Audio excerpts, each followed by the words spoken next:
Арыс қалалық білім бөліміне қарасты номері 3 жалпы орта мектебінде Наурыздыма мерекелік шарасын алғаш рет атап өтті. 2018 жылы пайдалануға берілген білім мекемесі ұлық мерекені ауыл тұрғындар бірлесе кең көлемде ерекше думандатып тойлады. Наурыз қазақтың, сондай-ақ Азия халықтарының арасында кеңінен тойланатын 5000 жылдық тарихы бар мейрам. Жылдың ең басты мерекесі. Табиғаттың жаңарып, жылдың басы саналатын мерекені оқу ордасы салтанатпен қарсы алды.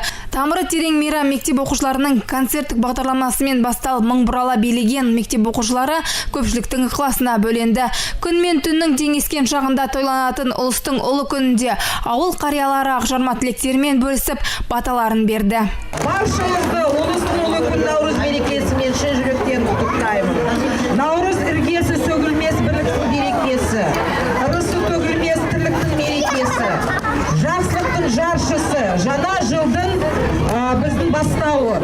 Әз Наурызда ұлттық салт дәстүрлеріміз көрініс тауып, мерекелік шара ұстаздар мен оқушыларды арнайы дипломдар, құрмет грамоталармен марапаттаумен жалғасты. Қолданысқа берілгеніне 1 жыл толған оқу ордасында біліммен қоса спорт саласы біршама жетістікке жеткен. Мәселен, шәкірттер Кіші ғылым академиясы байқауына тарих секциясы бойынша қатысып, 3-ші дәрежелі диплом алса, республикалық студенттік ғылыми тәжірибелік конференцияда 1-ші орын иеленген. Назарбаев зияткерлік мектебінің оқу бағдарламасын енгізіп, цифрлық бағдарлама аясында ақпараттық коммуникациялық технологиялардың мүмкіндіктерін мұғалімдер тәжірибесінде қолдануды да жүзеге асырып отыр.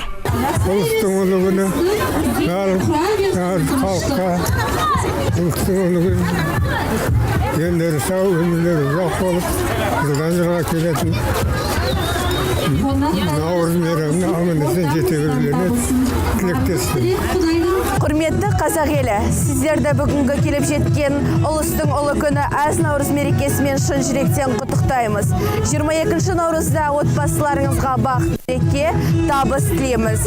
Сонымен қатар жүздеріңізден күлкі кетпей, әрқашанда бақытты болып жүре беріңіздер. Ізгілік пен бақыттың, бірлік пен татулықтың мерекесінде мектеп ұжымы шынар, емен мен жеміс ағаштарын отырғызып, киелі шаңырақты көгалдандыруға атсалысты. Мерекелік дастархан жайылып, сыйлы ас, Наурыз көже таратылды. Жұлдыз Ильяс, Нұрберік Тұрғын, Айғақ қоғамдық телеарнасы.